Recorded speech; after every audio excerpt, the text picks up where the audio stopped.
How you guys doing? Wait, is this New York or is this Philadelphia? How you guys doing out there?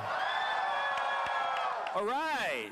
Thanks for coming to another Cup of Joe. I want to thank the amazing Brett Dalton, who wrote that little bitty there that was online as of last week. Also want to say that for the first time, we are actually broadcasting this puppy in 360. Is that true, in 360? Where's that 360 camera?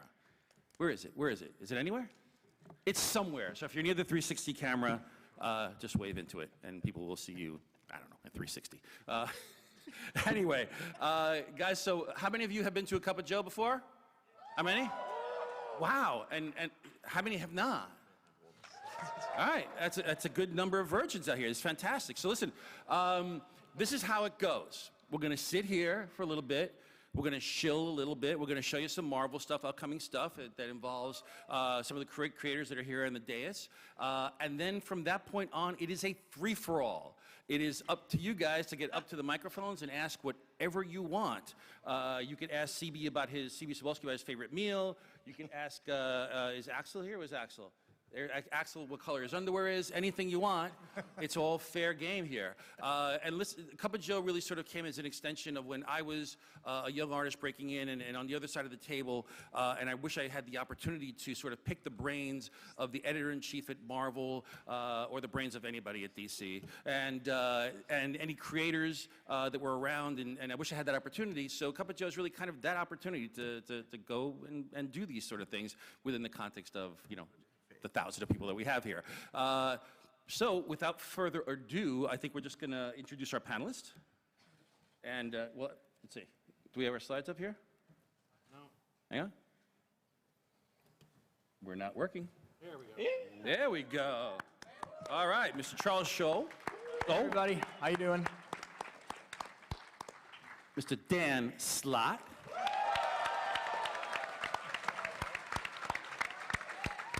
Kieran Gillen.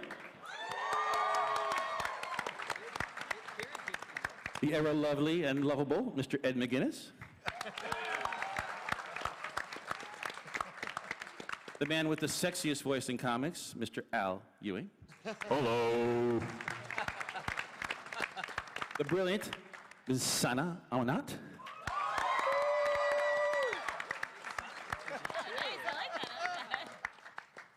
Our little Padawan himself, Jordan White. I apologize, but Nick Lowe is here. Hey, everybody! And I don't believe Tom Brevoort's here. Is Tom here? No. No, but you have the beard, Dan. Can you be our resident Tom Brevoort for the day? Yes. Great. You need to be snarlier. And of course, our editor-in-chief, Mr. Axel Alonso. All right, guys, so we got a few things to talk about here.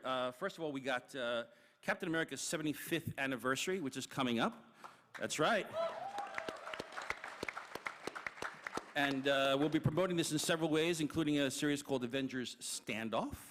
And Sam Wilson in Captain America #7 will have an oversized 75th anniversary issue. There'll be a whole assortment of variant covers.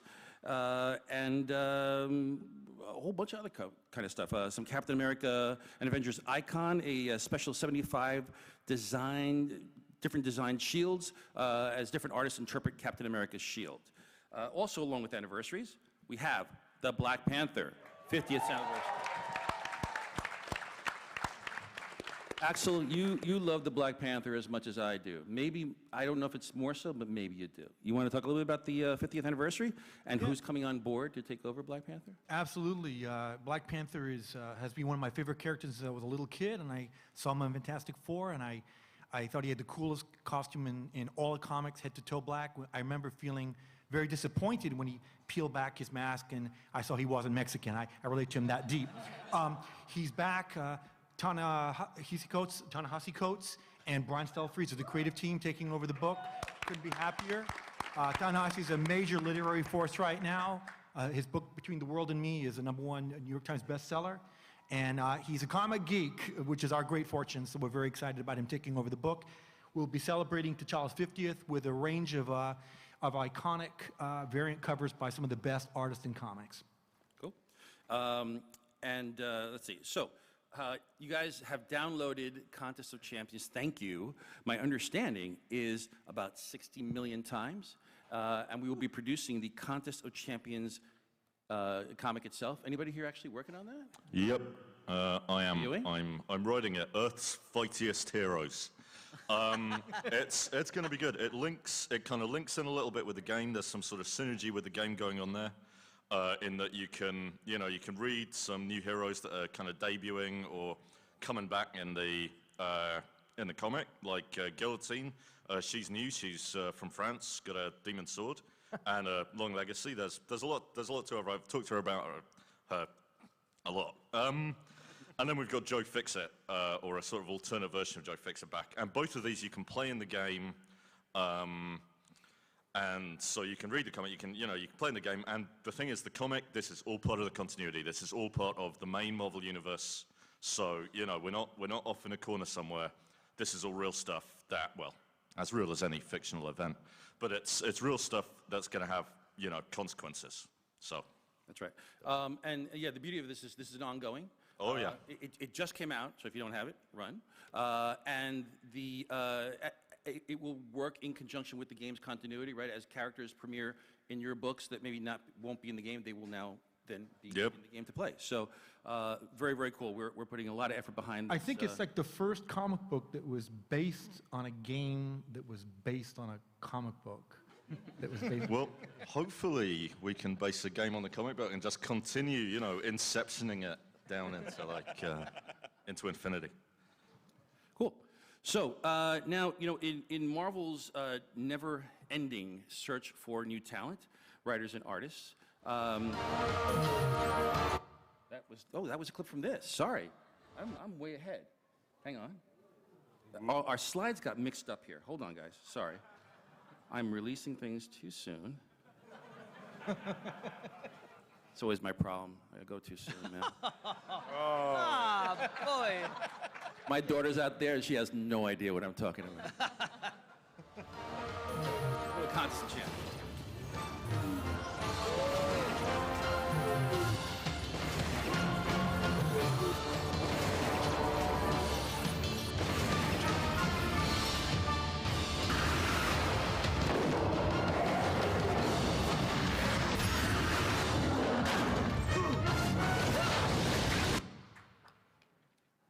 Wow, okay.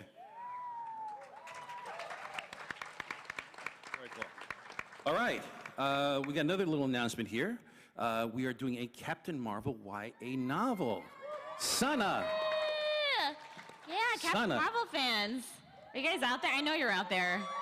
Yeah, I hear you. So if you guys don't know, and you should know, we have a Black Widow young adult novel already on sale by Margaret Stohl, the author of Beautiful Creatures, and an all-around amazing powerhouse of a woman. She's actually around the convention center, if you can find her. She'll be at the Women of Marvel panel tomorrow as well to talk about the Black Widow young adult novel that she's working on. And Captain Marvel, we're very excited about this because of the top-level talent that we're able to bring on to these young adult series. And Shannon Hale and Dean Hale, a husband and wife team. Shannon Hale is known for the Princess Academy series, young adult, Newbery Award winner, young adult novelist. So we're really happy to be able to sort of broaden where these characters are going, and also kind of dabbling into this young adult sphere, which we really believe there's definitely an alignment with what we do, what Marvel does, what these characters can do, and sort of the great young adult landscape that's out there. So this is sort of another initiative that we're pushing. We're very excited about it, and Shannon is excited to talk about it too. She's hilarious, and she's going to bring a really great voice to Captain Marvel that, if you're a fan, you're absolutely going to be happy with. So check it out. Actually, we don't have an on-sale date, but once we do, we'll announce that shortly. So. Great. Captain Marvel. Thanks, Sana. Yeah. Cool. Now I could actually go to where I was before. In our never-ending quest to find new talent, we are actually joining forces with the New York Music Theater Festival. Mr. Nick Lowe, you want to tell us what this is about? Because this is actually Sure thing. amazingly cool. Music theater is not all jazz hands, Axel. Come on. It is when Axel does it. So we're really happy to announce a start of a new partnership with the New York Music Theater Festival. Now, every year, for those of you who don't know, the New York Music Theater Festival debuts tons of new musicals by new talented musicians, writers, actors, actresses. And every year, it's the staple of the theater community here in New York. And this year, in partnering up with them, I will be sitting on the judging panel with them. And you may wonder why. Well, I've done some theater. By the way, I want you to say, my notes, it says that you will be a member of the prestigious New York Music Festival. It's a prestigious panel. Until you're on it. Until me, yeah. Okay. I'm dragging it down, but they don't know that yet, guys. They don't know that. But I'm super excited. There's been some great shows that have come out of this festival every year. I've gone to it many times, and you should all go too. It's always in the fall, I think. And the shows are inexpensive to get into, and they're so incredible. So look it up. We'll be debuting more news about this as it goes along. But especially if you live here in the city, you've got to check this out. It's really great. Cool. Thanks, Nick. All righty. Next, we got, I don't even know why we have a slide here. I don't think this book could actually sell, but a little Spider-Man Deadpool. It's written by some guy named Joe Kelly and drawn by Mr. Ed McGuinness. Ed, what can you say, man? What can you say about it? I'm really excited to be on this book, to be back on Deadpool. Spider-Man's been a character that I've wanted to draw for forever, and to be able to work again with Nick, it's a great deal. My story is, I mean, I really want to do a really good, solid, long run on the book. I mean, to the point that, you know, my brother-in-law had a 2-day bachelor party, and I only went for 1 day. Rob. That's commitment. You know, 1 day. This book is so awesome. It is hilarious and action-packed. And are there any Joe Kelly fans out there? Yes. Joe has done such an incredible job, because not only is it hilarious, but then it gets really, like, it hits the characters really hard, and it puts them in really tough positions. And I can guarantee if you read this book, you will cry at least a single tear. Wow. And then laugh a lot. It's incredible. Very cool. Okay, and now we come to the Dan Slott portion of our panel. Mr. Dan Slott, that's right. Because we're talking about Amazing Spider-Man. Dan, take it away. This is a book I care so much about. I didn't go to any days of that bachelor party. None. By the way, you were scheduled to jump out of the cake. Yes. Yes, I was. Lost on some significant money that night. Thank you. Amazing Spider-Man. We're going to an all-new chapter of Peter's life, building up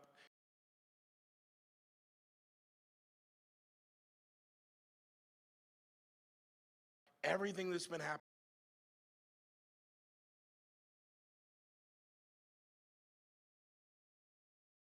in the book so far.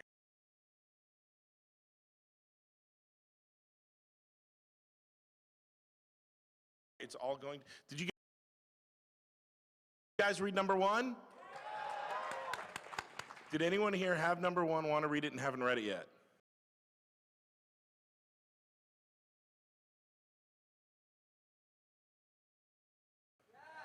Okay, cover your ears. Cover your ears right now. Are they covered? Good.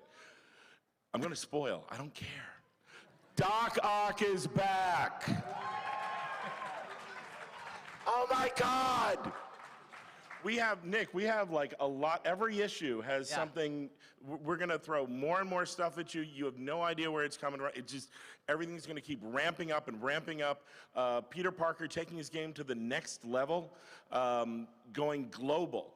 He has his own company, but he's running it differently than a Bruce Wayne or a Tony Stark. He's kind of running it with all the lessons that Uncle Ben taught him. He's trying to be this responsible, how am I going to use the greatest power I've ever had in my life in the most responsible way and take it all over the world. Giuseppe Camicoli is doing amazing art on this book. It's going to, every issue has like, it's not going to be about Peter in a boardroom. It's not. It's constantly ramping up in action, a lot of Marvel Universe stuff, a lot of stuff around the world. Lots of tons of new Spider-Man tech, a new Spider-Mobile. You're seeing right now, that's the like the Spider Skimmer, which can go up above and below water in crazy ways. His new suit that can do all kinds of different stuff. It's really cool. He has all the toys he can possibly play with because he has unlimited resources. So it's going to be like Spider-Man, like you've never seen it before. And every issue ends with like a crazy reveal that's going to have huge impact down the line. Huge. Cool. All right. Mr. Slott, we're still on you. Silver Surfer. Silver Surfer. You guys liking Surfer? You guys Mike Allred fans? Mike, Laura, and I, we're having the best time working on this book. One of the things that's coming up is our first arc is going to peak. It's going to start in January. It's going to end in March, the first arc. And March 2016 is the 50th anniversary of the Silver Surfer. We are doing something in this book that when you describe Silver Surfer to like a layman on the street, you say, Norrin Radd from Zenn-La sacrificed himself to become a Herald of Galactus, changed his ways and fought his master when he came to planet Earth and saw how beautiful and wonderful we were, trapped on Earth and then freed.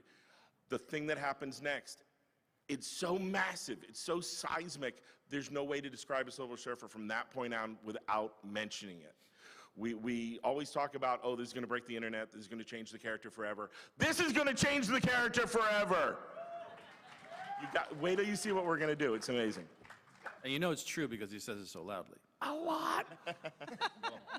Mr. Soul, Yes. you talk about some Daredevil.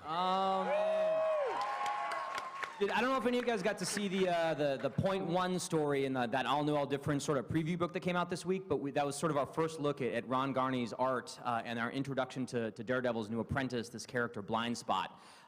And some of it, oh yeah, so we got the cover there, or the promo image. It is the best work I've ever seen from Ron Garney. I'm really excited about it. Daredevil is one of my favorite characters of all time. I happen to be a lawyer myself, so writing a lawyer character feels kind of natural, you know, feels good. Can make him evil. He hasn't been evil enough yet. I feel like that's been the realism that's been lacking in the lawyer portrayals.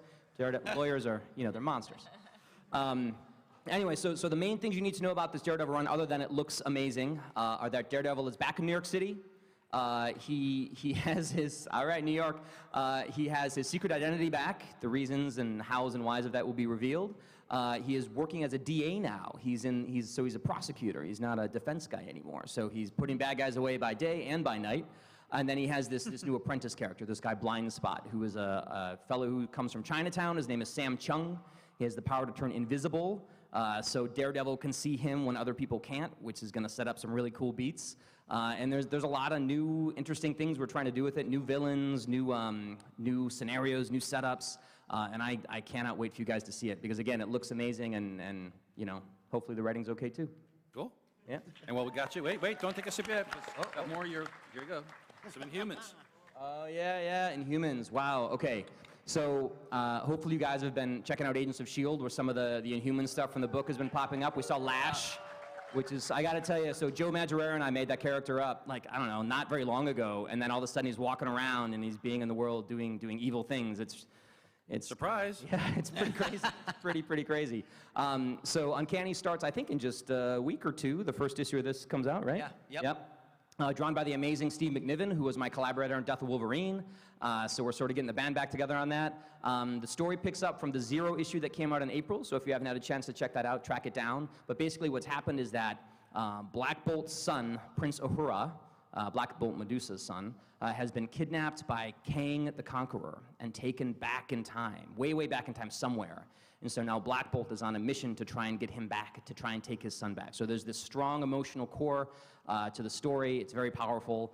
Steve is obviously drawing it, making it look perfect and amazing. And it's just the start of a huge, big Inhuman story that's going to continue over the coming months in all the Inhuman books. We're about to send number 2 to the printer, and issue 1 is incredible. Issue 2, I think, is even better. It's one of the most interesting time travel adventures that I've ever seen, like a cool use of time travel that I haven't seen in a comic or a movie or anything like that before. Well, how about that? Yeah, it's a great book. Cool. Yeah. Thank you. And thanks to you guys, our family of Inhumans books is growing, from Ms. Marvel to the all-new Inhumans, and Karnak by Warren Ellis. Anybody want to talk to any of these? Son, a little... Oh, you want to talk about Ms. Marvel guys first? want to... Yeah, sure. Ms. Marvel is back. Yeah. Heck yeah. Look at that awesome cover by Cliff Chang. That is, I knew that's the #1 cover image that I wanted from about like 9 months ago, and he sent it in, and it's just so stunning. It really also symbolizes the next phase for Kamala Khan. She has sort of proven herself as a hero, and if you guys actually haven't read Ms. Marvel 19, it's the end of the last days story, last issue. It's on sale on Wednesday. Actually, no, you haven't read it because it's on sale on Wednesday. Ooh, sorry, guys. But it's actually really a beautiful story of sort of what happens when the world ends and what sort of Kamala experiences. In this story, we jump ahead, and this is a whole new world where Ms. Marvel has gotten everything that she's possibly wanted. She's an Avenger. That is huge. Do you guys understand that Ms. Marvel is an Avenger and what a big deal that is? That's pretty amazing. She only appeared on the scene like 2 years ago, and the Marvel powers that be, including Tom Brevoort and Mark Waid, decided that she was she's the real deal and that she deserved to be an Avenger. And so this story is going to be about her kind of coming to terms with that and being an Avenger, but still sort of protecting her turf on Jersey City. And her relationship with Bruno has changed a little bit, which I won't give any information as to what that is, but we introduced some really cool new characters. And you know, the story is really about what happens when your image is taken and people use it for nefarious purposes. So Ms. Marvel starts noticing that they're using her face to spread the idea, to spread a gentrification in Jersey City. How dare they?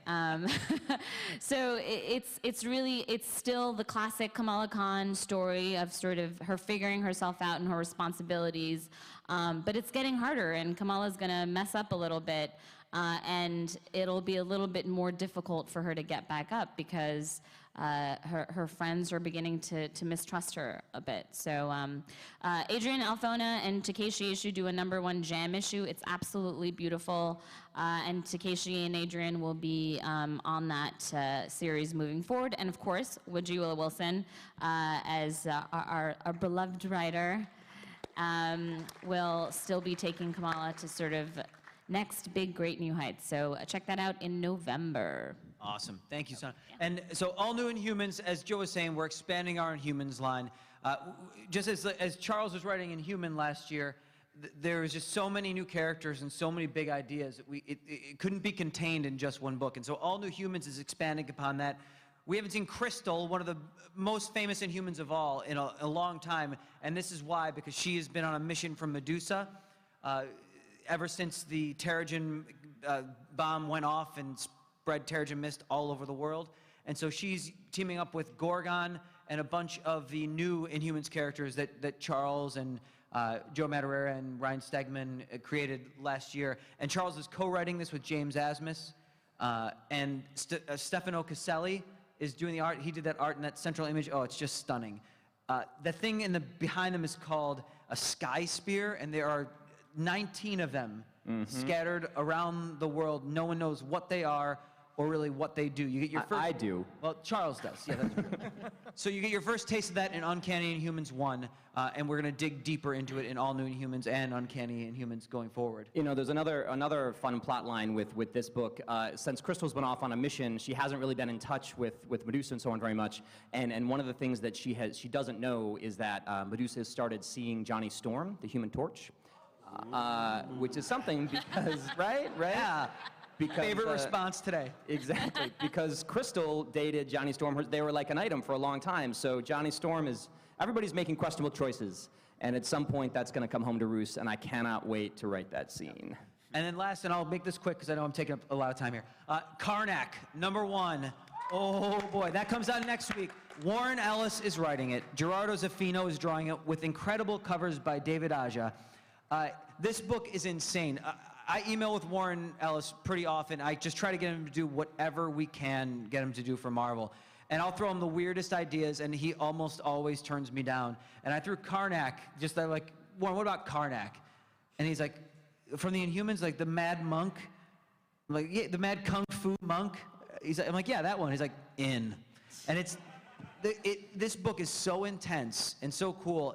In it, Karnak is brought in by Phil Coulson, because there's this rich family, one of their children got turned, is an Inhuman, was uncovered by the mist, and he was kidnapped. And so Karnak is tracking it down, and it gets way bigger from there on out, and he kung fu kicks and punches with incredible violence a lot of people in this book. But it's such a great book. You have to read it, and I'll be reading a script in the office, and I'll make everyone else stop, and I'll read a line aloud that is so funny or bizarre, and we stop work to do this. It's great. You have to pick it up next week. Karnak #1. Cool. Thanks, Nick. All right. So we'll go through some of our smaller titles. Star Wars. All right. Mr. Jordan White, take it away, sir. Vader down. We've had so much fun doing these Star Wars books all year, because we started in January, and the response has been so great. Are you guys reading the Star Wars books? That's really good to hear. So, Vader Down is our big crossover, because obviously we have our Star Wars title, and we also have our Darth Vader title, written by Mr. Kieran Gillen. Darth Vader. And they take place in the same period. At certain points, the stories have kind of touched each other and linked up a little bit. And this is going to be a big crossover between the two. Darth Vader, the setup is that Darth Vader kind of accidentally stumbles upon a giant group of rebels. And they go, hey, why don't we kill that guy? Because he's bad. How does he handle that, Kieran? Stabs people. he has this sword made of light, and he stabs them. Yeah. You might be aware there's kind of a big movie coming out this year. Oh. Yeah, and we were thinking, we wanted to do something with real scale, and the idea of something, a very accessible idea. I mean, the books are selling incredibly well, everyone's reading it, but the idea that anybody who loves Star Wars could kind of get the point, and the idea of Vader alone versus an entire rebel army, that's a cool image. We thought that would be fun. So we dug into that, and we worked out the reason. In the 2 books, we've been setting this up across our entire run, and we finally get to bring the toys together. And it's because both books have sort of been expanding the Star Wars cast, and I've done, created various characters along with Salva, and now we kind of make them fight with light swords again. Sorry. But yeah, so that's the big joy. I get to play with Jason's cast. Jason gets to play with mine. And it's very brutal and very funny. It's very much pure Star Wars. I'm incredibly happy with it. Yeah, Vader knows for certain at this point that Luke, he knows that the guy who blew up the Death Star is named Luke Skywalker, and he's confirmed, that's my kid. So he's trying to find Luke. That's how he winds up there. And meanwhile, all the rebels are trying to get Vader because this is their best shot at taking him out. I think what's real cool about the story, and we work very closely with the Lucasfilm story group to make sure that everything we do, is as relevant to Star Wars continuity as what you see on the screen. And the cool thing about this is that it's simple. Vader is shot down and pursued by an endless army of rebels, and at some point in time, as a reader, you're siding with Vader. You're worrying for Vader. Who'd have thought? Kieran writes such an evil book that is so much fun to read because you're just like, oh, I shouldn't want this guy to win, but I but I do want this guy to win. It's almost like, when you read The Punisher, and then when The Punisher's in a really bad mood, writing Vader's a bit like that. You're aware that anyone he walks on the screen is probably going to die. Like, he's a bad guy to sit next to if you're having dinner, really. And there's so much in that book, and you want to see what's Vader going to do next. And that's, put an entire rebel army, and there's a lot of chance to use ingenuity, basically. The covers up there are by Mark Brooks, who's definitely here at the show today. He's doing the covers for the entire crossover. It starts in the Vader Down one-shot in November, and then it'll bounce back and forth between Darth Vader and Star Wars for 6 issues total. Cool. And we also have some annuals too, right? Oh yeah, we've got 2 annuals. Kieran wrote both of these annuals too in December, the Star Wars annual and the Darth Vader annual. What do you want to tell them about those? Wow, where to start? The Darth Vader annual is the idea, where we're going after the crossover. This is kind of like foreshadowing all of that, and it's Vader on a diplomatic mission. And Vader's not very big on chat. So we go to this entirely new world, which is this incredibly ornate culture based around mining. So like mile-high tunnels and enormous drilling machines and lava flows endlessly. And Vader basically has to negotiate a peace treaty, which involves stabbing. And that's, as I said, this entirely sets up the arc afterwards, which we're a bit too early to actually say what that arc is. Sure. But it's kind of big. It's an enormous scale of things. Yeah, it's a cool story that you can read even if you're not following Darth Vader yet, or if you're just reading the trades. If you want to jump in here, you can pick up the annual and check it out, and then it will lead back into the series. And That's the actually, thing, it's a really good 30-page, this is why the book is interesting. Yep. It's like it's Darth Vader and how he solves problems, and that's always the interesting of it. Because he's very smart and he's also very vicious. And then the Star Wars annual actually is also going to tie back into the Star Wars series after the crossover, as it's based on an idea that Jason came up with, and then Kieran executed. Yes, I mean it was Jason's idea, and I took along and wrote it, and it's really interesting writing off somebody else's idea. So it's all like a mixture between our 2 styles. The idea being there is a spy who is undercover on Coruscant, and he has a chance whilst breaking into prison to rescue some senators, he has a chance to assassinate the Emperor.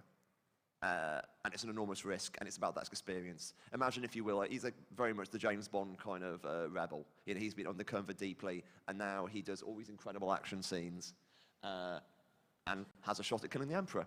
Yeah. And that probably doesn't go well. Great. And then we have one book that we're actually announcing for the first time. Sir? Oh, yeah. So this is Obi-Wan and Anakin. So I just wrapped up my Lando series. Last issue came out on Wednesday, and I am so happy that I get to keep working in the Star Wars universe at Marvel.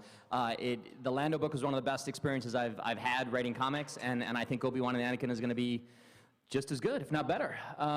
So do you want me to just give them the... Yeah. All right, quick rundown. So it takes place between episode 1 and episode 2. So Anakin is around 13 years old. He has been training in the Jedi Temple for a while, so he's got some serious skills. He has his lightsaber, but he's still a kid. Obi-Wan has been training him for that time. He's taken on the big responsibility of making this young person into a Jedi Knight. But they're both at the point where they're sort of asking questions about this, and is this really the right path we should be on? Is this, what should our destiny be?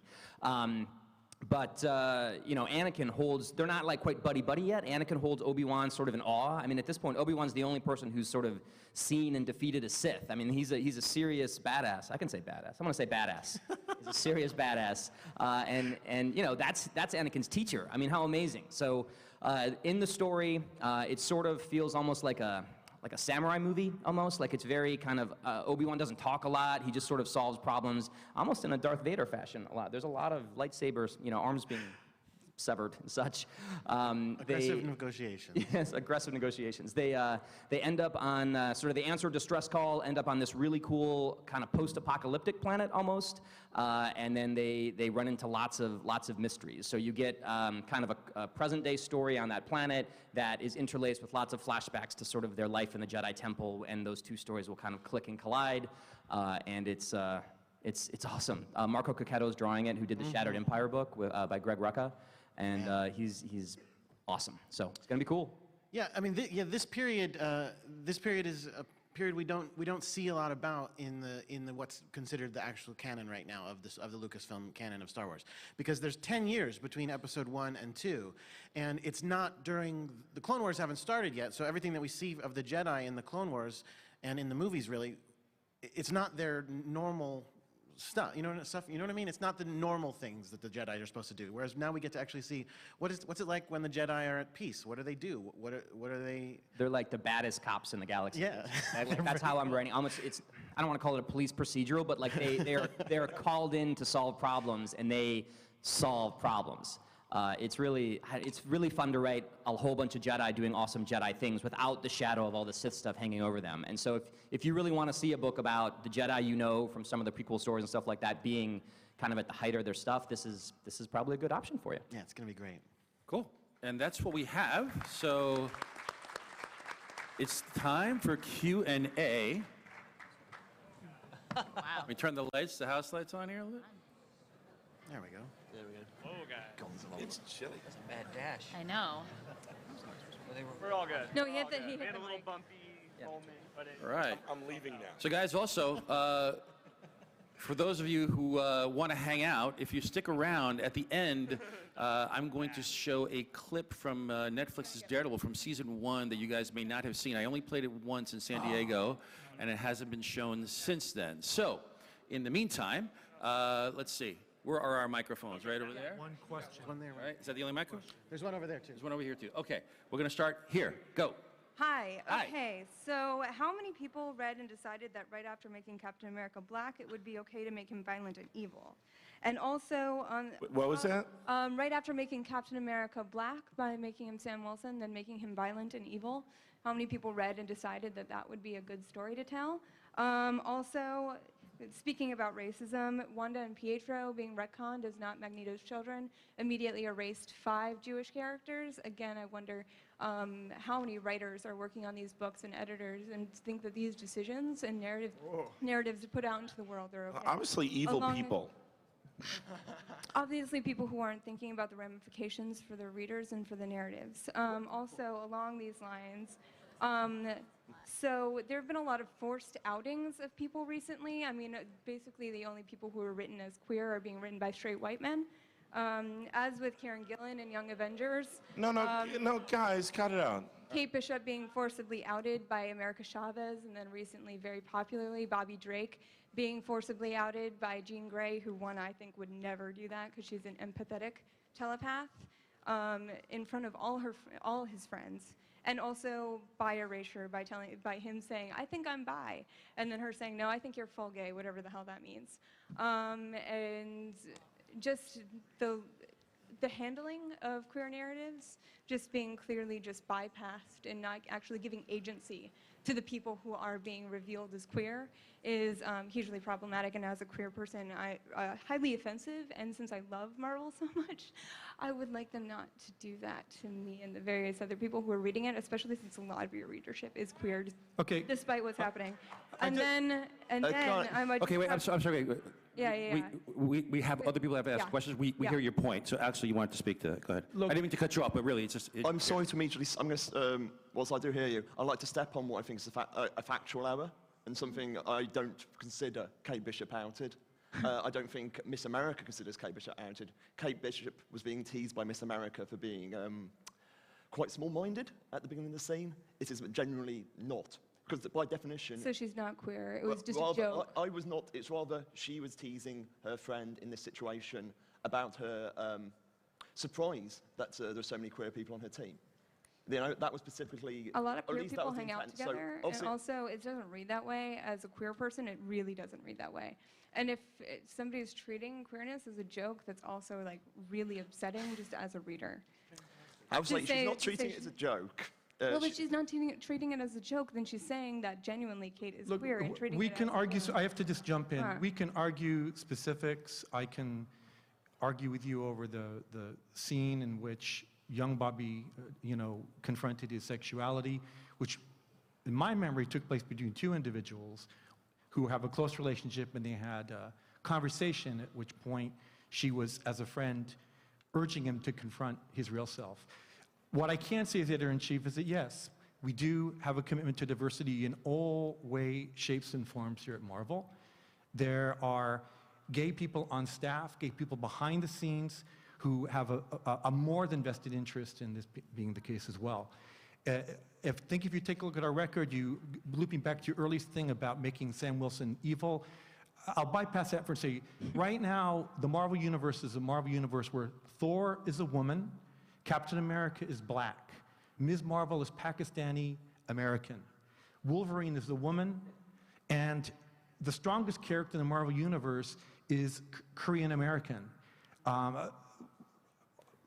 The Marvel Universe has never been more diverse than it is right now. We've never had a more diverse staff, and we've never had more of a commitment to having our comic books reflect the world in all its diversities. The rest is just conversation. Can I just say something?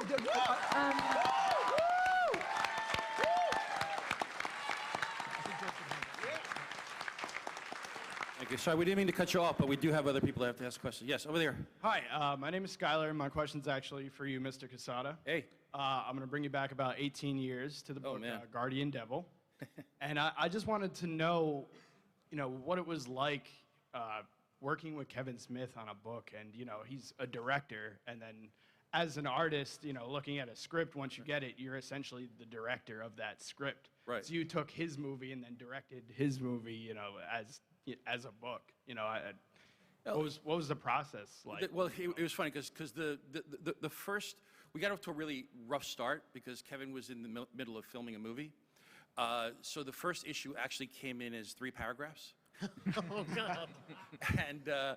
And that's all he could, it was like, this is what should happen. It was very, almost Stan Lee-ish in a sense, because he just gave 3 paragraphs. This is kind of what should be happening.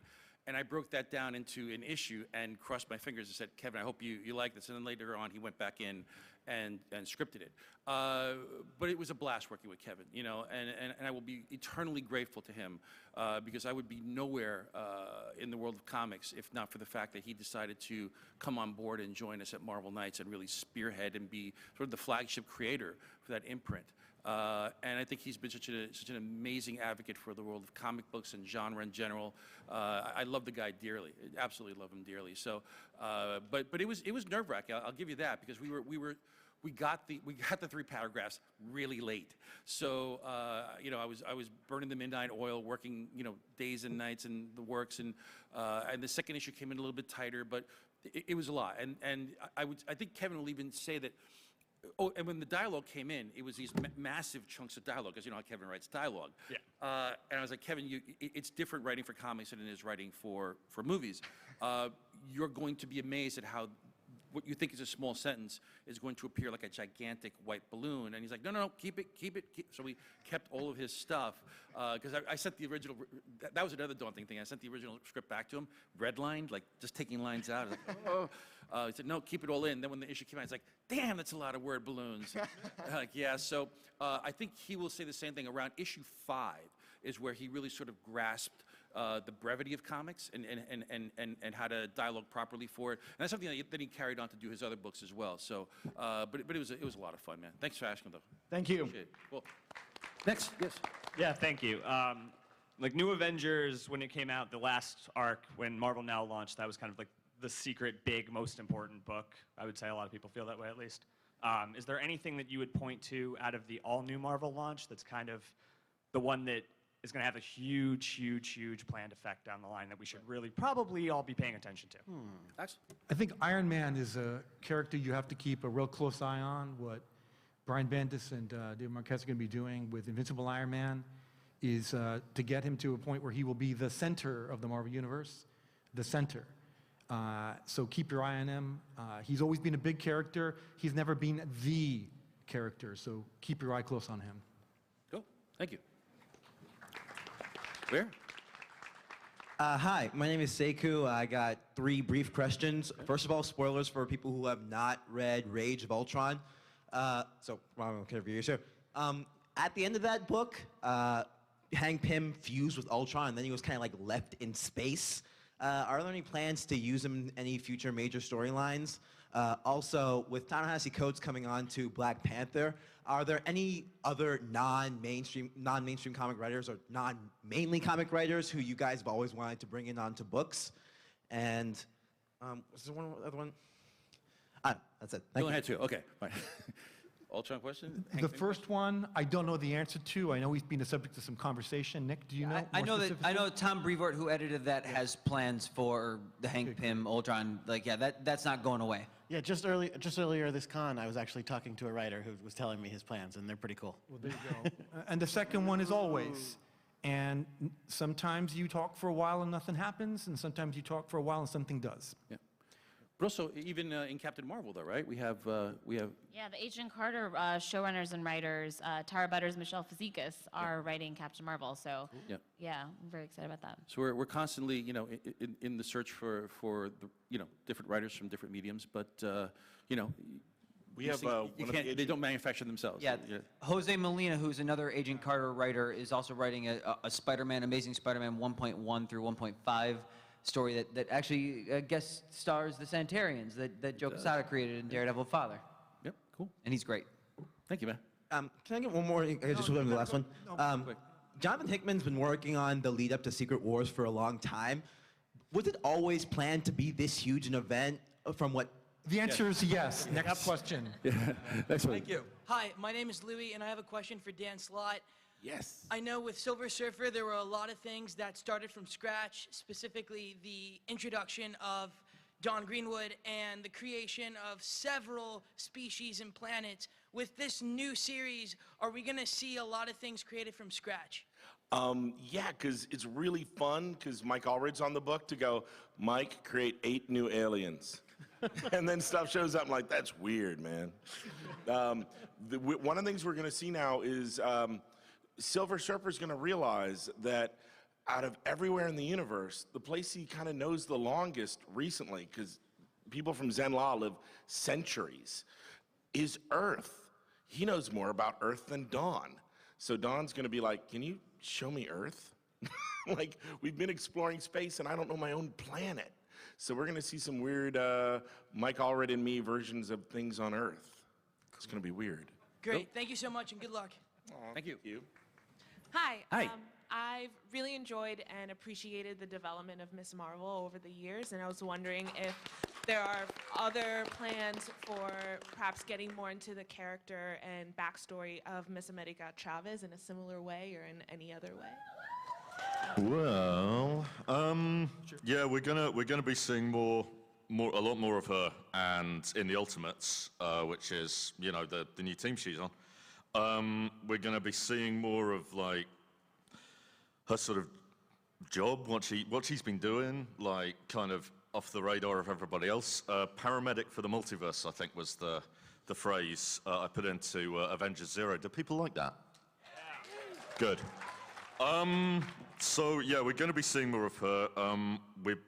I've been sort of taking the bits that Kieran kind of put out and sort of doing little things with them. If you look back at Captain America and the Mighty Avengers, there's a couple of little threads in there, and I think coming up in the Ultimates, we're going to be kind of taking a little look at those threads. If I were to talk about the outside, we'll be going back to that, the outside of everything. So, that might have some interesting things for Ms. America.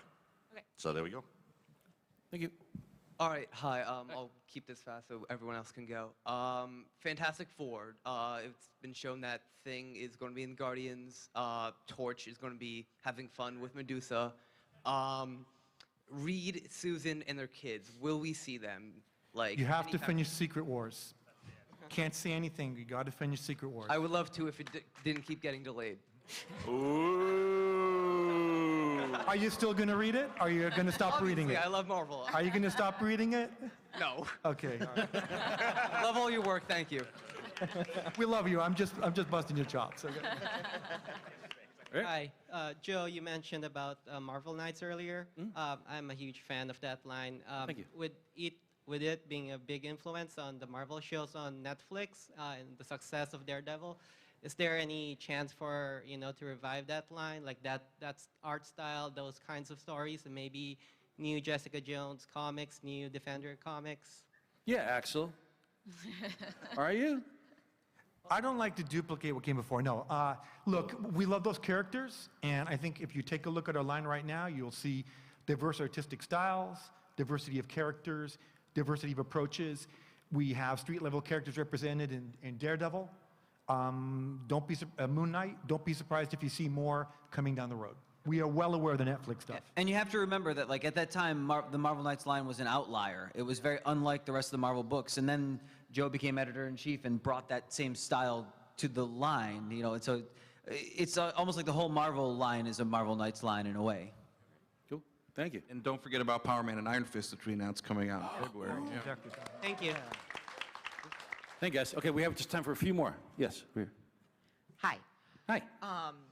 Thank you for coming here and giving us an opportunity to talk about things. It's a pretty common trope throughout lots of different kinds of comics to be using things like mental illness as a plot device and often as a trope. The panel before just used it as an excuse to say that people are not capable of love. That happened. And so I was just wondering if in the instances of Wanda Maximoff and Tommy Shepard, if that was going to continue to be used as kind of an excuse for erratic and somewhat thoughtless behavior, such as some of the things that have recently happened with Wanda Maximoff's plotline. It's been happening with her throughout the history of her character development, that it is written off as craziness, some of the more erratic things that she does. However, We have a new Scarlet Witch series planned, and I can assure you she's not crazy. She's an agent in her own story. James Robinson is writing it. There's going to be multiple artists drawing that. The way that the series is constructed is that he'll be writing each issue as a standalone, and at most he'll go 2 issues that will cover an aspect of magic from around the world. So it's sort of a magical mystery tour of magic as seen by Wanda. So knowing what I know about the series, she's fully in control of her mental facilities and an agent in her own adventures. So, and I recommend you checking out as well. There's a recent Daredevil story in the Daredevil Original Sin where they dealt with clinical depression, and they did that. They reached out. Mark Waid did a lot of research. Reached out to there's a foundation, a clinical depression foundation. They did a lot of research, and they wrote an essay for the back of that book itself. So that's generally what we're trying to. We try to handle it as truthfully and maturely as possible. Whatever is all the time, hopefully. But that's kind of how we try to approach it. Thank you. Thank you. Next. Hi. Before I ask my question, maybe it's just the Spider-Man shirt. I feel it's my responsibility to apologize for all of us to the first person who asked a question. I mean, like, the reason we're all here is because these superheroes mean a lot to us. And I feel that if we booed everybody who complained about a superhero, nobody would be in this room. So on behalf of all of us, I'm sorry. And my question, something completely different. Some of the books I've enjoyed most from Marvel recently are the more comical, lighthearted ones like Squirrel Girl and Howard the Duck. Are we going to see a bigger expansion of kind of that side of the Marvel universe, the more comical, pastel, fun side? yes. Moon Girl and Devil Dinosaur, which you've announced, is certainly going to have a different type of flavor. The fact of the matter is that right now we're having an incredible period of success doing comic books that fuse drama and comedy and sometimes lean heavy into comedy. Howard the Duck has been a phenomenal success for us, Squirrel Girl as well. Moon Girl and Devil Dinosaur, upcoming Starbrand and Night Mask will have the same kind of flavor, and we'll continue to experiment in that vein going forward. Thank you. And by the way, let me just say, you don't have to apologize for anyway. People are asking questions that are near and dear to their hearts, and everyone has their own feelings about the genre and how Marvel produces its books or how our competitors produce their books, and we respect all of that, But I want to speak just about my own bit of diversity for a second. I remember I got a letter from a fan, and it was about diversity, and it was about a particular character that represented a particular group, and I'm not going to say whether it was, sexual preference or gender or ethnicity, but they were upset that bad things were happening to this character. And actually, I've had this happen a couple of times, and my response is very much the same.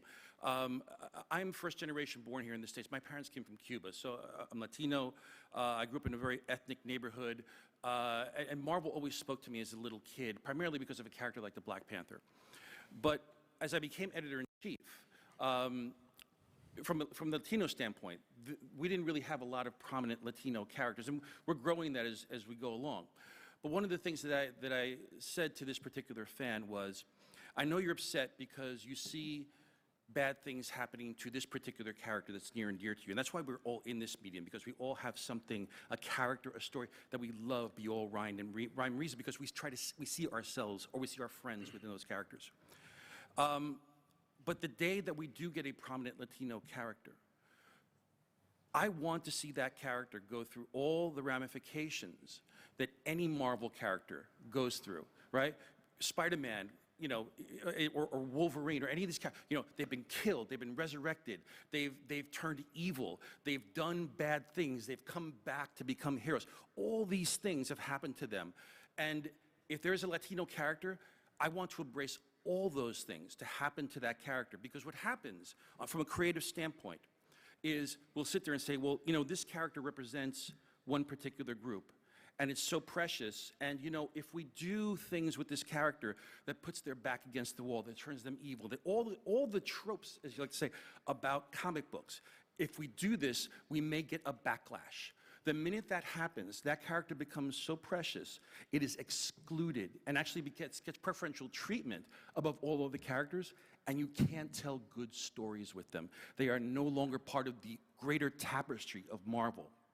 So the only thing I want to say to fans is that when you see this happen, in a lot of ways, if it happened to a Latino character, I would welcome it, because it means that that character really matters, because writers and artists want to play with that character and find that character intriguing beyond all others. And that's the only thing I would say about, you know, as we work with diversity, is that, you know, everybody has to be in the pool, you know, and it's going to make some people unhappy, but in the end, it's about having characters that we all embrace all the time. So Yeah, I wasn't apologizing for the dais. I was apologizing for everybody who booed. No, I understand. Oh, Understood. great, thank you. Then. Hey, ready?